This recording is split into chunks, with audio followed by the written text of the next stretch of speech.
भारतीय जनता पार्टीचे झुंजार नेते पूर्व राष्ट्रीय अध्यक्ष माननीय नितीन गडकरी जी, ज्यांचं आपण प्रचंड टाळ्यांच्या गजरात स्वागत केलं,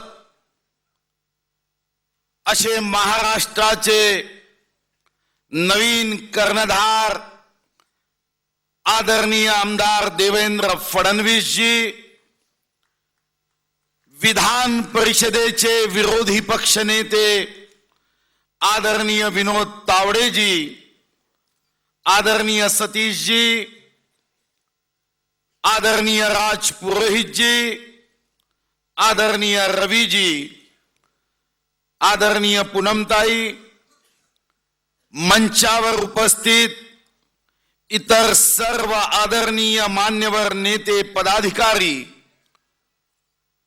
व 2014च्या विजयाचा संकल्प घेऊन या षण्मुखानंद सभागृहात उपस्थित चंद्रपूर पासून मुंबई पर्यंत असणाऱ्या महाराष्ट्राच्या कानाकोपऱ्यातून आलेल्या माझ्या सर्व पदाधिकारी बंधूंनो, लोकप्रतिनिधी बंधूंनो, माता भगिनींनो, मी सर्वप्रथम नवनिर्वाचित अध्यक्ष श्री देवेंद्र फडणवीस यांचं अंतःकरणापासून अभिनंदन करतो व त्यांच्या भावी कार्यकालासाठी शुभकामना देतो. हा महाराष्ट्र विठ्ठलाचा महाराष्ट्र आहे. विठ्ठलाच्या दिंडीमध्ये शेकडो वर्षापासून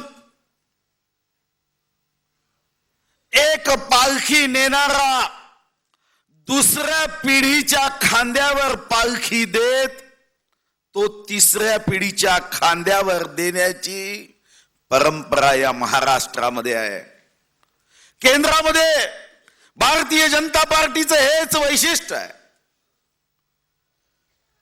की केंद्रामध्ये राष्ट्रीय अध्यक्ष म्हणून राजनाथ सिंग साहेबांनी सूत्रधार आणि पदभार घेतला. याच महाराष्ट्राच्या परंपरेला अनुरूप मला एका मात्र महत्वाच्या गोष्टीचा आनंद होतोय की एक दिंडीची पालखी दुसऱ्या पिढीच्या व्यक्तीच्या खांद्यावर देण्याच्या परंपरेत मी दुसऱ्या पिढीच्या नव्हे तर आपल्या सहकार्याच्या खांद्यावर हाय दिंडीचा पदभार देताना मला मनापासून आनंद होतोय. भारतीय जनता पार्टीचं एक वैशिष्ट्य आहे, ही कार्यकर्त्यांची पार्टी आहे, ही नेत्यांची पार्टी नाही. या पक्षाला विजयापर्यंत पोहोचायचं असेल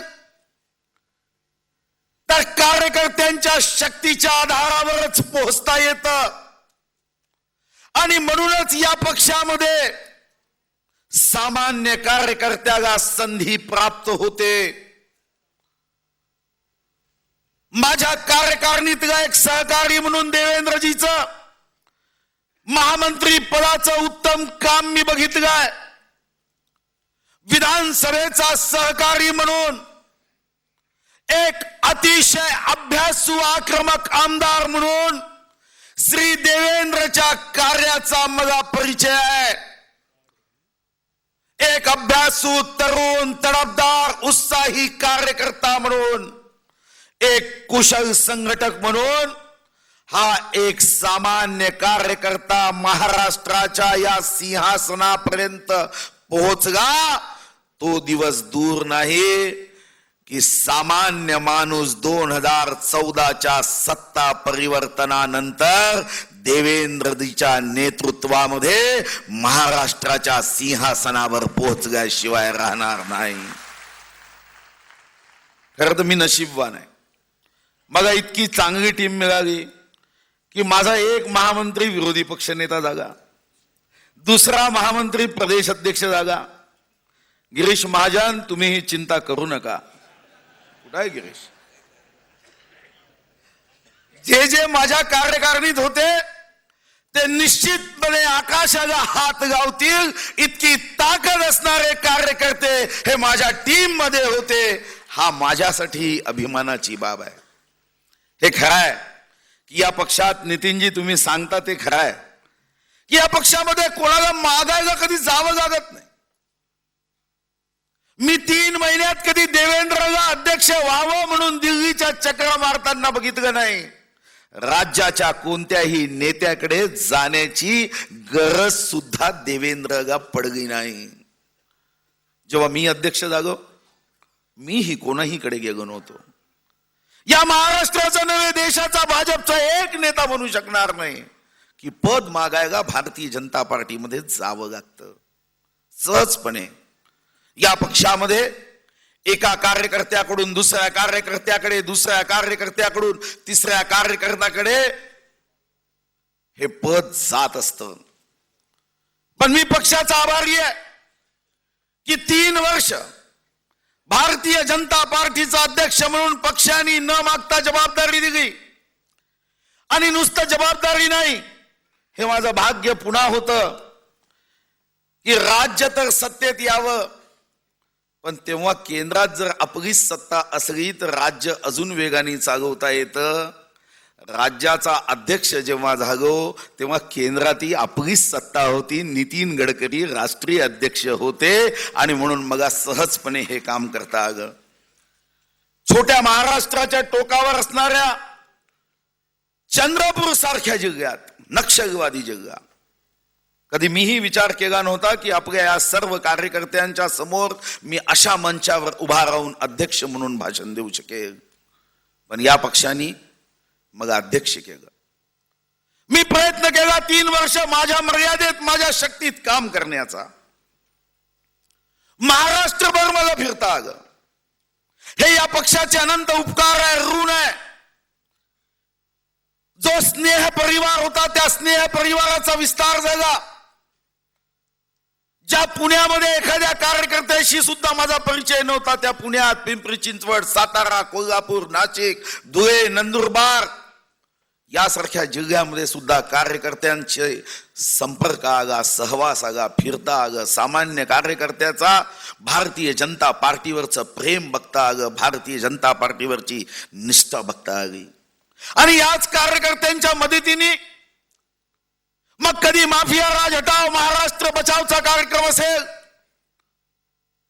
कधी नागपूरच्या शेतकऱ्यांचा विराट मोर्चा असेल, सदस्यता नोंदणी अभियानामध्ये रेकॉर्ड ब्रेक करत जवळपास 35 लाख सदस्यता नोंदणी पर्यंत कार्यकर्त्यांच्या श्रमावर आपल्याला सदस्यता नोंदणी करता आली. आणि नुसतं नोंदणी करता आली नाही तर 22,85,000 सदस्य आता आपल्या एका बोटाच्या इशाऱ्यावर आहे, ज्याची संगणकामध्ये आपण नोंदणी करू शकलो.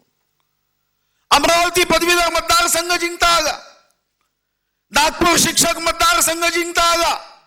कार्यकर्त्यांच्या शक्तीवर, श्रमावर, सहकार्यावर ज्या मतदारसंघाचं नेतृत्व सुप्रियाताई सुळे करतात, त्या बारामती लोकसभा मतदारसंघाचा भाग असणाऱ्या खडकवासला विधानसभेत सुद्धा कार्यकर्त्यांच्या मदतीने विजय प्राप्त करून भारतीय जनता पार्टीच्या कार्यकर्त्याचं मनोबल वाढवता आलं. 2 स्थानिक स्वराज्य संस्थेच्या निवडणुका जिंकता आल्या. हे खरं आहे की केज विधानसभा जिंकता यावी हे माझी मनापासून प्रामाणिक इच्छा होती. पण दुर्दैवाने आम्ही केज विधानसभा जिंकू शकलो नाही. पण महाराष्ट्रामध्ये जी ही निवडणूक आली ती कार्यकर्त्यांच्या श्रमावर जिंकण्याचा प्रयत्न, हा कार्यकर्त्यांच्या मदतीने जिंकण्याचा प्रयत्न, हा भारतीय जनता पार्टी म्हणून कार्यकर्त्यांच्या परिश्रमाने आपण यशापर्यंत पोहोचण्याचा निश्चितपणे आपण प्रयत्न करत आलो. 24 जिल्ह्यांना वाहन नव्हते. 24 जिल्ह्यांना वाहन देण्याचं काम या 3 वर्षात आपण केलं. संगणक लागावेत याचाही प्रयत्न केला. पण शेवटी राजकारणामध्ये काम संपत नसतात. मला विश्वास आहे की 2014 पर्यंत देवेंद्रच्या नेतृत्वात आपण महाराष्ट्राच्या 1,48,000 चौरस फुटाच्या मंत्रालयावर भाजपचा झेंडा लावल्याशिवाय आता आपण मागे येणार नाही. आमच्या समोर आव्हान आहे आणि हे आव्हान आम्हाला पूर्ण करायचं आहे आणि हे आव्हान पेलण्याची ताकद कार्यकर्त्यांमध्ये आहे. भाजपचा कार्यकर्ता हा फक्त तुळशी पत्र नव्हे, पूर्ण तुळशीची कुंडी घरावर ठेवून काम करतो. मी हजारो कार्यकर्ते बघितले, अंगावर फाटके कपडे आहे, पण नवीन कोरा भारतीय जनता पार्टीचा झेंडा हातात घेऊन भारत माता की जय वंदे मातरम म्हणत देशाच्या वैभवशाली भारताचं स्वप्न पाहणारे लाखो हजारो कार्यकर्ते या महाराष्ट्रामध्ये आहे. या कार्यकर्त्यांशी भेटण्याचाही मग योग आला आणि या योग येत असताना अनेक कार्यकर्त्यांनी प्रेम केलं आणि नुसतं प्रेमच केलं नाही. अनेक कार्यकर्त्यांनी प्रेमापोटी जेव्हा नवीन अध्यक्ष म्हणून देवेंद्रजीची घोषणा झाली तर आपल्याकडे साधारणतः काही लोकांची एक मानसिकता असते की पद गेल्याचं खूप दुःख असतं असं वाटतं त्यांना. काही कार्यकर्त्यांची मानसिकता असते, पण भारतीय जनता पार्टीचा कार्यकर्ता म्हणून असं दुःख करण्याचं काम मला वाटतं की महाराष्ट्रात कधी तुम्हीही करत नाही आणि कधी मीही करत नाही. भारतीय जनता पार्टीचा विचार हा पदापेक्षा मोठा आहे, पदापेक्षा पक्ष मोठा आणि पक्षापेक्षा देश मोठा. जेव्हा पद गेलं तेव्हा अनेक कार्यकर्ते SMS करायचे, फोन करायचे आणि मला लक्षात यायचं की लोकांना वाटतं की पद गेलं आता काहीतरी धीर दिला पाहिजे. अरे माझं नावच सुधीर आहे, मला लोकांना धीर देण्याचं काम आहे, मला काय धीर द्यायचा आहे. मग कोणी SMS करायचा. आता आमचे आमदार जयकुमार रावल, आपका भी SMS अच्छा था, हजारों SMS आए, आपके भी SMS उसमें अच्छे थे. जयकुमार रावल ने यह सफर बड़ा है कठिन मगर ना उदास हो मेरे हम सफर. मैं कभी उदास नहीं होता मेरे दोस्त. एकानी तर असा SMS पाठवला, इंसान को उस वक्त तक कोई नहीं हरा सकता जब तक वो अपने आप से ना हार जाए. प्रश्न माझा नाही, प्रश्न देशाचा आहे, प्रश्न राज्याचा आहे. आम्हाला जिंकायचं आहे. आपला कार्यकर्ता हारलेला ना मला आवडतो ना तुम्हाला आवडू शकत. एकाने तर देवेंद्र फार सुंदर SMS पाठवला. तो म्हणाला की भाऊ तुम्ही अध्यक्ष म्हणून पुन्हा झाले असते तर आपल्या पक्षाचा एक नियम आहे की एक माणूस 2 पदं घेऊ शकत नाही आणि 2014 मध्ये आपलीच सत्ता येणार असल्याने तुमचं मंत्रीपद तुम्हाला मिळालं नसतं. देवेंद्र हा मात्र धोका आहे.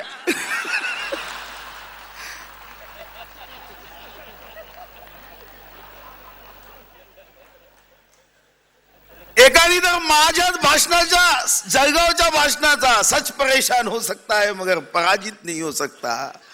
अरे काय व्यक्तिगत असं आहे की राजकारणामध्ये. एकाने तर अजून चांगलं गेलं, हा याच्यावर एकाने अजून चांगलं गेलं. पुण्याचा कार्यकर्ता, महसूस कर सको तो दूर रहकर भी साथ है हम वरना लोग साथ रहकर भी साथ हुआ नहीं करते. तावडे जी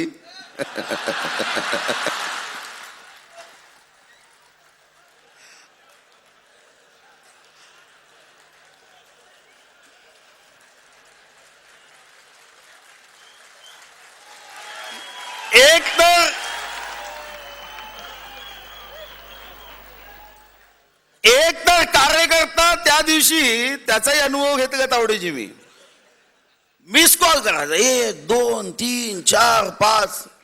मी उचलायला गेलो की त्याचा फोन बंद व्हायचा. 10 फोन झाले, बाकीच्यांचे फोन मी घेतोय, हा मिस कॉल का देतो. मग मी स्वतः त्याला फोन लावला आणि तो कार्यकर्ता मग भरभरून बोलला, सुधीर भाऊ ये बहुत अच्छा हुआ था, ऐसा हुआ था, ऐसा हुआ था, भरभरून बोलला. 10 मिनिटं बोलला जेव्हा मी फोन केला तेव्हा. आणि मग मी माहिती घेतली त्याच्या सहकारी कार्यकर्त्याकडून. अरे म्हणजे हा 10 मिस कॉल यांनी केले, मी फोन केल्यावर मात्र 10 मिनिटं बोलला, काय अडचण आहे का. तो म्हणाला भाऊ याचं असंच आहे, याच्या घरी जेव्हा आग लागली ना तर फायर ब्रिगेडला सुद्धा मिस कॉल दिला होता, हा कंजूस आहे.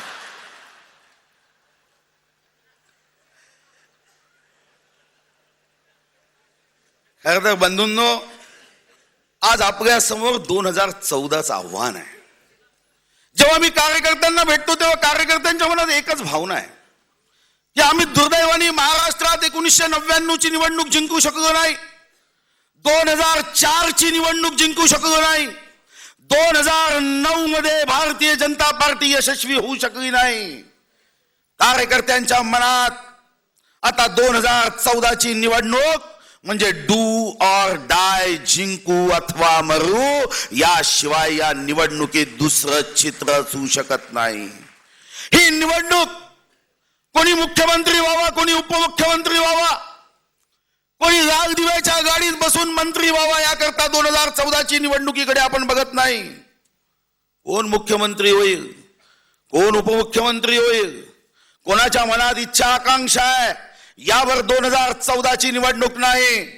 या महाराष्ट्राला बेचिराग करणाऱ्या काँग्रेस राष्ट्रवादीला धडा शिकवण्यासाठी ही तुमच्या आणि माझ्यासाठी प्राणाची बाजी लावणारी निवडणूक आहे. आणि ही निवडणूक जिंकायची असेल तर इथं असणारे हे आमच्या चंद्रपूर जिल्हा म्हणजे 20,000 मेगावॅट पेक्षा जास्त वीज निर्माण करणारा जिल्हा आहे. ऊर्जेच्या भाषेत सांगायचं असेल तर इथं आता सर्व ट्रान्सफॉर्मर सर्व जिल्ह्याचे उपस्थित आहे. हे ट्रान्सफॉर्मर जर चांगले असेल तर गावागावात काँग्रेस राष्ट्रवादीने निर्माण केलेला अंधार दूर करून गरीबाच्या दुःखाच्या जीवनामध्ये प्रकाश निर्माणाचं काम हे तुम्हाला बंधूंनो करता येईल. आणि हे करायचं असेल तर संघटना बांधणी चांगली करावी लागेल. जो कर्तृत्वशाली आहे त्याला नेतृत्व द्यावं लागेल. नाही तर नेतृत्व कसंही आहे म्हणून त्याच्या हातून कर्तृत्व करण्याचा प्रयत्न केला तर अडचण निर्माण होण्याची शक्यता आहे. एक गोष्ट सांगितली आहे, एक माणूस 3 पोपट घेऊन विकायला बसला आणि दुसऱ्या माणसाने तिथं त्याला पोपटाचे भाव विचारले. म्हणाला हा 100 रुपयाचा पोपट. म्हणे काय वैशिष्ट्य आहे? म्हणे हा उत्तम संघटन करू शकतो. म्हणे हा दुसरा पोपट 500 रुपयाचा. म्हणे काय वैशिष्ट्य आहे? म्हणे हा उत्तम भाषण देऊ शकतो. आणि म्हणे हा तिसरा पोपट, म्हणे याची किंमत 1000 रुपये आहे. म्हणजे याचं काय वैशिष्ट्य आहे? म्हणजे याचं वैशिष्ट्य काहीच नाही, पण हे 2 पोपट याला बॉस म्हणतात म्हणून याची किंमत 1000 रुपये आहे. आता जिल्ह्या तसे बॉस तयार होता का? म्हणे जर आपल्याला संघटन सत्तेपर्यंत न्यायचं असेल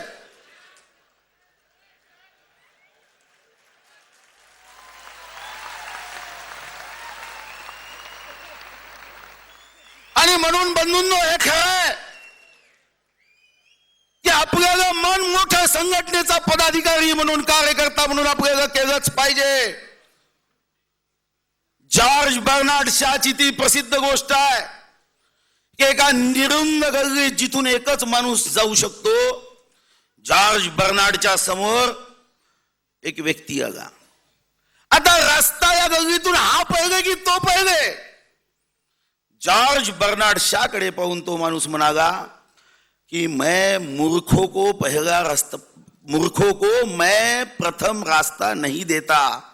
बर्नार्ड शॉ म्हणाले मगर मैं तो देता हूं. मला वाटतं की संघटनेमध्ये आम्हाला आमचं मन मोठं करून काम करण्याची आवश्यकता आहे. आमची ताकद हा सामान्य कार्यकर्ता मी याकरता म्हणतो की सायकलवर फिरून काम करणारे कार्यकर्ते पाहिले. नागपूरच्या मोर्चामध्ये बुलढाण्यातून कार्यकर्ते आले. पंचायत समिती सदस्य सायकलवर बसून येतो. भंडाऱ्यातून कार्यकर्ते आले. कोणी ठाण्यातून हिरो होंडा गाड्या घेऊन आले. मी पुण्यामध्ये गेलो, एक धीरज घाटे नावाचा आपला कार्यकर्ता, वहिनी 2 टर्म पासून नगरसेविका आहे, पण 10 बाय 10 फुटाच्या खोलीत राहतो. 5 टर्म पासून आमदार विष्णू सावरा आमदार आहे. 5 टर्म. चिंतामण वनगा खासदार आमदार राहिलाय. अशोक नेते आमदार राहिले. कधी जेव्हा यांच्या घरी जाण्याचा योग येतो, यांना भेटायचा योग येतो, लक्षात येतं की खरंच या पक्षामध्ये काम करणं म्हणजे आपलं कदाचित शेकडो जन्माचं पुण्य आहे. म्हणूनच या पक्षामध्ये आपण काम करतो. की ज्या पक्षामध्ये देशासाठी जगायचं, देशासाठी मरायचं, आणि त्या जाणता राजा या नाटकामध्ये जेव्हा औरंगजेब आपल्या सेनापती समोर संभाषण करून सांगतो की छत्रपती शिवाजी महाराज हे का जिंकायचे, तेव्हा औरंगजेब म्हणतो कि छत्रपति के पास न खरीदे जाने वाले जमीर के लोग थे, तेच लोग आता भारतीय जनता पार्टी मध्ये आहे. हो, एखाद्या दुखाद्याचा अपवाद सोडा, मी कधी कार्यकर्त्याला नाराज होताना कधी पाहिलं नाही. आणि आज कार्यकर्ता आपल्या पक्षाची शक्ती आहे, ताकद आहे, जो कधीही काही मागत नाही. हे खरं आहे की आपली ताकद कार्यकर्ते आहे, तर कधी कधी कमजोरी नेते होतात. कार्यकर्त्याला दिलं काय, नाही दिलं काय, यश आलं काय, अपयश आलं काय, तिकीट मिळाली काय, नाही मिळाली काय, तो कधी पार्टी सोडण्याची भाषा करत नाही.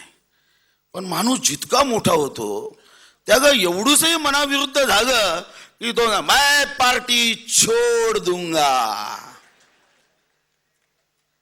मैं पार्टी हा आमचा आत्मा आहे. मनाविरुद्ध हो, मनाच्या बाजूनी हो, हा पक्ष आमच्या तुमच्यासाठी जर आत्मा असेल तर आजपासून आपण, तुम्ही, आम्ही सर्व संकल्प करूया की कार्यकर्ता, महामंत्री, पदाधिकारी कोणीही असो, या पक्षाने जर आम्हाला मोठं केलं तर जीना यहां मरना यहां, इसके सिवा जाना कहा.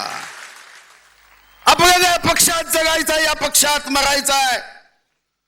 आणि मला एका गोष्टीचा अभिमान आहे की नितीनजी सारख्या नेत्यांचे विचार ऐकत ऐकत आम्हाला मोठा होता आलं. जेव्हा 23 तारखेला राष्ट्रीय अध्यक्ष म्हणून नितीनजीची घोषणा होणार होती, 22 तारखेला मी नितीनजीच्या सोबत होतो, दिवसभर सोबत होतो. अशी 1000 पद सुद्धा नितीनजी तुमच्या या सर्व विचारावर आम्ही अशी ओवाळून फेकतो की ज्या नेत्यासोबत आम्ही काम करतो त्याचा विचार किती महान आहे. एका क्षणात, एका सेकंदात. मला आठवतं की तावडेजी फोनवर सांगत होते नितीनजी अशी चूक करू नका, मी सांगत होतो नितीनजी राजीनामा देऊ नका, पण एक सेकंद नितीनजीने लावला नाही. आणि जेव्हा आम्ही सांगत होतो नितीनजी फॅक्स करू नका, तिकडे आम्ही मुंबईला, दिल्लीला फॅक्स होऊ दिला नाही. पण नितीनजीने इतके चिडलेत की नाही, एक सेकंद पक्षाच्या हितासाठी राष्ट्रीय अध्यक्ष पदाचं समर्पण करणारा नेता जर महाराष्ट्रात आमच्यापाशी आहे तर अजून आम्हाला काय हवंय. पक्षासाठी जगणारा, पक्षासाठी मरणारा हा नेता आमच्याकडे आहे. आणि म्हणून आपली लढाई 128 वर्षाच्या काँग्रेस विरुद्ध 33 वर्षाच्या भारतीय जनता पार्टीची आहे. ज्या काँग्रेसची स्थापना एका इंग्रजांनी केली आणि ज्याचं नेतृत्व आता एक इटाली जन्म घेतलेली नेता करते आहे, त्याच्या विरुद्ध भारत माता की जय म्हणणारा हा देशी कार्यकर्ता काँग्रेसला ठेचण्याची ताकद ठेवणारा आहे. आणि त्या दृष्टिकोनातून आपल्याला प्रयत्न करायचा आहे. माझा काही अंधविश्वास नाही, मी कधी अंधविश्वासावर विश्वास ठेवत नाही. पण विज्ञान असं सांगतं की जेव्हा काही घटना वारंवार होतात तेव्हा कदाचित त्याचा संबंध तिसऱ्याही घटनेशी असू शकतो. आणि म्हणून मला 2014 मध्ये देवेंद्रजी आपली सत्ता येईल याचा विश्वास याचं कारण, गडकरी साहेबांनी दिल्लीत नवीन कार्यालय बांधलं, त्यांचं पद गेलं. मी महाराष्ट्रात नवीन कार्यालयाचं बांधकाम सुरू केलं, माझं पद गेलं. आता मंत्रालयाचं नवीन बांधकाम सुरू आहे तर काँग्रेसचं पद गेल्याशिवाय राहणार नाही.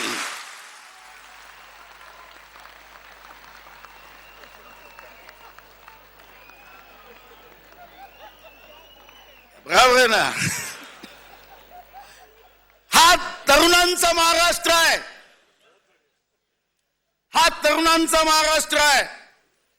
बदलत्या काळाचं आव्हान स्वीकारण्यासाठी खरं तर माझ्या कार्यकाळात संभाजीराव, तुम्ही, नीताताई, दलित मोर्चा, अनुसूचित जमाती मोर्चा, मी तुमचाही मनापासून आभार मानतो की तुम्ही सुद्धा पूर्ण शक्तीने काम केलं. संभाजीराव, युवा मोर्चाचा विस्तार करण्यामध्ये तुम्ही यशस्वी झालात, आमच्या नीताताई यशस्वी झाल्यात, अशोक नेते आपण यशस्वी झाला, अमर साबळेजी यशस्वी झाला. हजारो कार्यकर्त्यांनी मन गावून पक्षाचं काम केलं. पण आता हा महाराष्ट्र जर तरुणांचा आहे तर बदलत्या काळाचं आव्हानही आम्ही स्वीकारलं पाहिजे. आता internet, Facebook, WhatsApp, social networking हे काळाचं आव्हान आहे.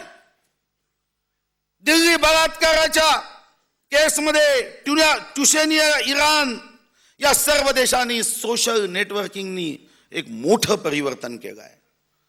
आणि म्हणून या बदलत्या काळात हा तरुण आपल्या सोबत जोडण्याचं काम आपल्याला पूर्ण करावं लागणार आहे.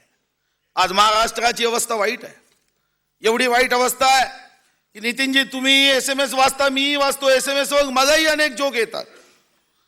आणि एक जोक तर प्रसिद्ध आहे की a beggar sitting on the road with a board, give me some money or I will vote for Congress again and you will sit next to me. दुसरा तो टीचर म्हणतो what's the capital of South Africa, student म्हणतो Cape Town. Teacher म्हणतो very good, now what's the capital of India, तो म्हणतो rape town. आज ज्या पद्धतीची मस्ती काँग्रेस राष्ट्रवादीच्या नेत्यांमध्ये आली आहे, दुष्काळामध्ये सोन्यासारखी माणसं मरताय आणि नेते मात्र तोंडातून अग्नी शब्द काढत आहे. अजितदादांनी दुष्काळातील जनतेचा अपमान केला. मुख्यमंत्री म्हणजे चरित्रवान गाय आहे, दूध देण्याचा तर प्रश्नच नाही, हे विकास करूच शकत नाही. आणि तिकडे अजितदादा, अरे महाराष्ट्राची संस्कृती काय, संत एकनाथ गाढव ताण गेलाय म्हणून कावड घेऊन त्याच्या मागे गेले. संत नामदेव कुत्र्यांनी कोरडी चपाती घेऊन गेला म्हणून तुपाची वाटी घेऊन गेले. अजित दादा तुम्ही तर थट्टा करून काय घेऊन जायचा प्रयत्न करत आहात. आमच्या सर्वांवर सर्वात महत्वाची जबाबदारी असेल तर आम्ही राजकारणामध्ये का आलो हे नितीनजी जे 10 विचारतात तोच प्रश्न आपल्याला आपल्या मनाशी विचारावा लागणार आहे. समाज मन बदलते आहे. आम्ही वंदे मातरम पासून आपल्या या राज्य परिषदेची सुरुवात केली. अरे वंदे मातरम 2च शब्द आहे, पण या 2 शब्दामध्ये प्रचंड प्रचंड अर्थ आहे. हा देश महान व्हावा ही जर भावना असेल, जर तुमच्या आमच्यावर सामाजिक ऋण असेल, समाज बदलतो आहे. आज समाजाची संवेदनशीलता धीरे धीरे कमी होताना बघतोय. दिल्लीमध्ये 23 वर्षाच्या बहिणीवर बलात्कार होतो, रस्त्याच्या कडेला फेकल्या जातं, समाज मन 2 तास मदतीला जात नाही. 84 लक्ष योनी त्या श्रेष्ठ योनीत आम्ही जन्म घेतला. आणि दुसरीकडे मात्र चंद्रपूरमध्ये एक माकड या झाडावरून त्या झाडावर उडी मारताना विजेच्या तारेचा स्पर्श झाला म्हणून खाली पडतो, निपचिप होतो, निर्जीव झाल्यासारखा होतो.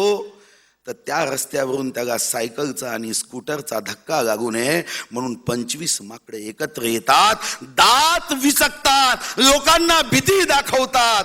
अरे एक माकडाच्या मदतीला 25 माकडे येऊ शकतात, पण 1 ते 20 वर्षाच्या बलात्कार झालेल्या बहिणीसाठी 84 लक्ष योनीच्या श्रेष्ठ योनीचा माणूस मात्र मदतीला जाऊ शकत नाही. हे परिवर्तन भारतीय जनता पार्टीला एक संवेदनशील सरकारच्या माध्यमातून एक लोक बदलवण्याचं काम हेही आपल्याला करण्याची बंधूंनो आवश्यकता आहे.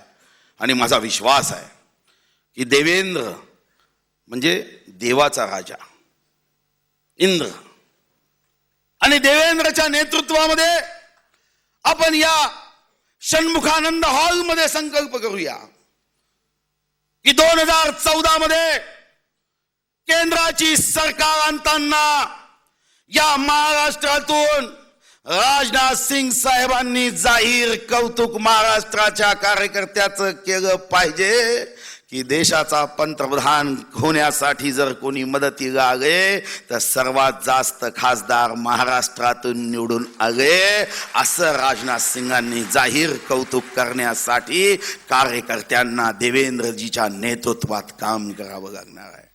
आणि हे काम देशासाठी आहे. सगळं आपण संकल्प करू की एक संवेदनशील, गरिबाच्या चेहऱ्यावर आनंद निर्माण करणारा आणि छत्रपती शिवाजी महाराजांचा संकल्प पूर्ण करणारा, त्यांच्या स्वप्नातला महाराष्ट्र घडवण्याच्या साठी आम्ही तुम्ही आजपासून पूर्ण शक्तीने कामाला लागू. तो चक दे इंडिया हा जो चक दे चित्रपट होता, त्याच्यामध्ये 2च मिनिटं तो शाहरुख खान जे वाक्य वापरतो, मला वाटतं की ते पुन्हा एकदा आठवणीत आणलं पाहिजे. तो म्हणतो की कोणतंही यश हे टीमचं यश आहे. तो म्हणतो कि मैं आज आपको जीतना चाहिए या जीतने के लिए मैदान में जाओ ये नहीं कहूंगा. अब कुछ क्षणों के बाद मैदान में खेल शुरू होगा. बस मैं इतना ही कहूंगा कि आपके पास जितनी ताकत है वो सारी ताकत इस मैच में आप लगा दो, चाहे वो जीत हो या हार हो. मुझे विश्वास है कि पूरी ताकत अगर हम लगा देंगे, आमचा पदाधिकारी आणि कार्यकर्ता पूर्ण शक्तीने 2014च्या निवडणुकीकडे पाहिला तर 1 जानेवारी 2014चा सूर्य काँग्रेसची सत्ता बघेल, पण 1 जानेवारी 2015चा सूर्य मात्र या महामंत्रालयाच्या 6व्या मजल्यावर गरिबाचं स्वप्न पूर्ण करणारा आणि शिवाजी महाराजांचा संकल्प पूर्ण करणारा मुख्यमंत्री बघेल.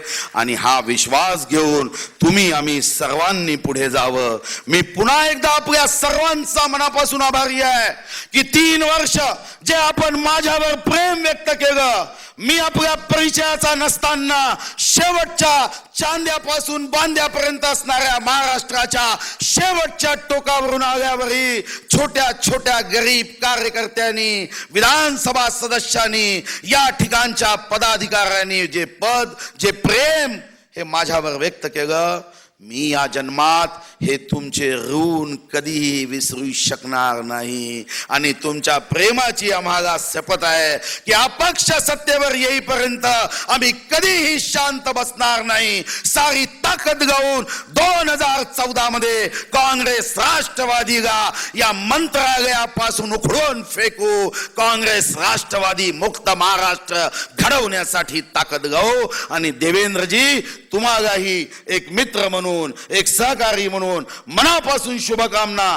खूप यशस्वी व्हा. तुमच्या नेतृत्वामध्ये महाराष्ट्राचा भारतीय जनता पार्टीचा कार्यकर्ता हा गरीब माणसाच्या चेहऱ्यावर आनंद निर्माण करण्याच्या दृष्टिकोनातून पूर्ण शक्तीने काम करेल हा विश्वास व्यक्त करतो. आणि चंद्रपूर जिल्ह्याच्या आराध्य देवता माता महाकालीच्या चरणी प्रार्थना करतो की आमचे मित्र असणारे देवेंद्र फडणवीस यांना विजयाची शक्ती दे. धन्यवाद. जय हिंद, जय महाराष्ट्र.